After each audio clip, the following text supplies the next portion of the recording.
You know, a lot of people always say, take heed, you always in somebody's business. And I'm going to share something with you. I don't personally get into people's business until they bring it to social media. And then I'll say something. So this is just like the others. Okay, the other times you saw me come, this is no different. So Jess Hilarious has went off on social media and she just like crashed out on the Breakfast Club. Okay. Now this is the uncomfortable truth that nobody wants to hear. Okay.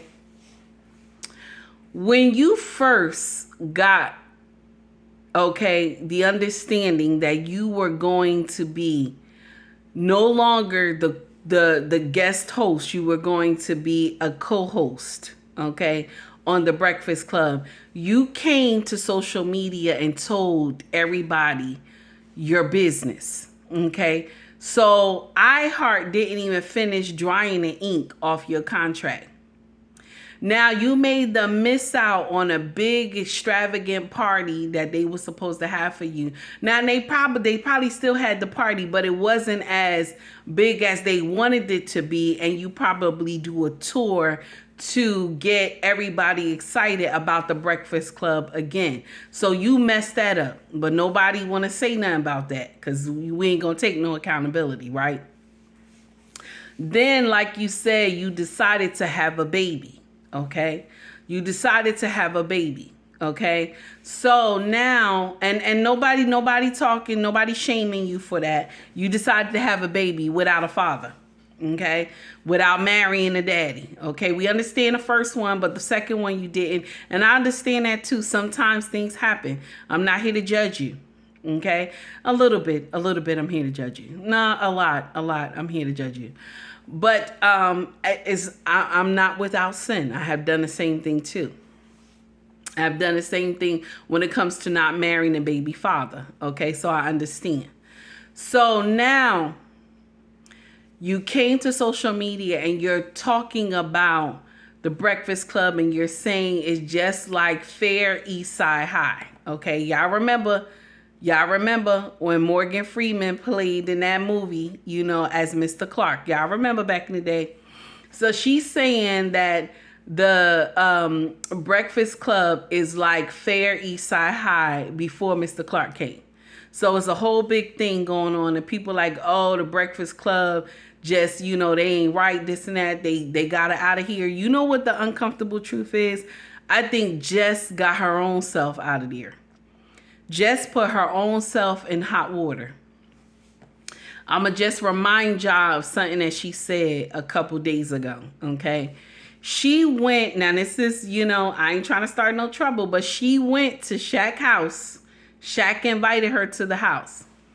And she told the whole world, we gonna say the whole world.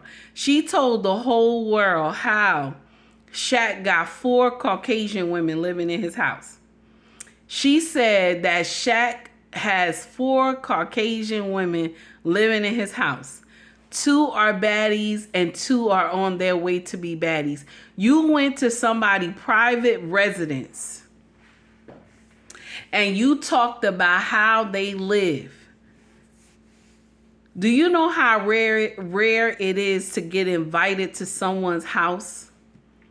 And you started with content creation. Do you know how rare it is for you to get invited to someone's house that is not just rich, nasty rich? Do you know how rare that is? And then for you to come and tell the world about his business, that mess you up. And then also you don't make it to the shows like you're supposed to. We understand because of the baby. Okay?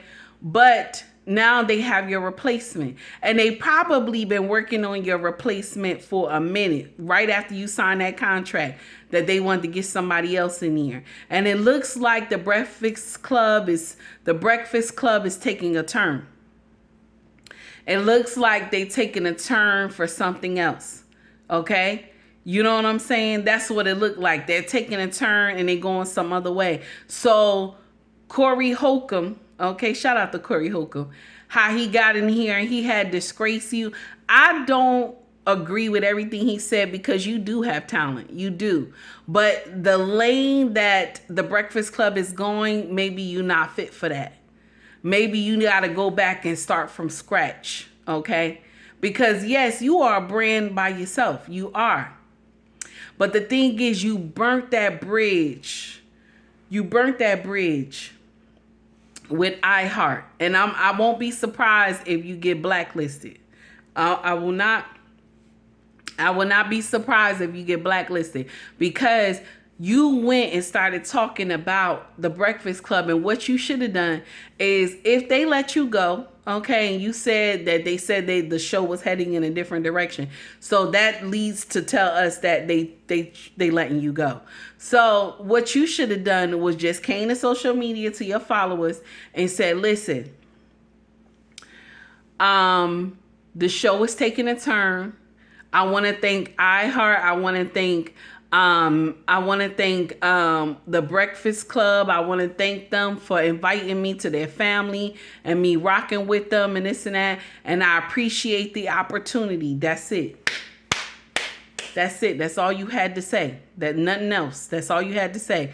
And then, you know what you could have did? You could have said, in the midst of you talking to your followers, I got a show coming in North Carolina, this and that, whatever. Y'all come get your tickets, this and that.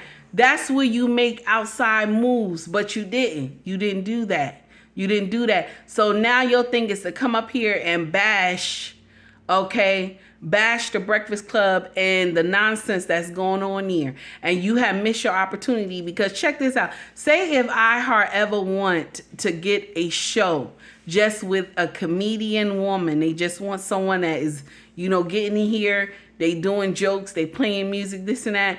They could have said, let's get Jess. Let's get Jess. Let's get Jess. And they would have brought you back. But you have burned that bridge. You walked across that bridge and you burned that thing. You lit that thing on fire. One thing y'all youngins got to learn is that sometimes it's okay to go like this. Take heed to the message.